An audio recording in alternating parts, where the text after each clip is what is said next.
Isang olive ridley marine turtle ang matagumpay na pinalaya sa Wasig Marine Sanctuary, Barangay Wasig, Mansalay, Oriental, Mindoro. Pinangunahan ng mga tauhan ng Oriental Mindoro Maritime Police Station sa ilalim ng pamumuno ni Police Major Patricio A. Corsia Jr., Station Chief ng Oriental Mindoro Maritime Police Station sa nasabing aktibidad. Katuwang ang programa ng DNR Sendro Rojas Development Section, Coastal Resources Management Division ng MAO Mansalay at M4MC Bantay Dagat ng Barangay Wasig. Layunin ng naturang aktibidad na maisulong ang proteksyon at pangangalaga sa mga marine turtles sa nasabing lugar.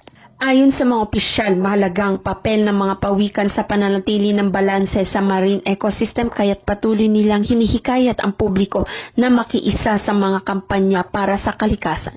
Samantala, pinasasalamatan naman ng mga residente at lokal na pamalahan ang mga kinauukulan sa kanilang walang sawang pagtutok sa pangangalaga ng kalikasan, partikular na sa karagatan ng Mansalay. Mula dito sa Calapan City, Oriental Mindoro, ako ang iyong PNN Correspondent Patrolwoman Eloisa Joy V. Beredo, alagad ng batas, tagataguyod ng Balitang Pulis.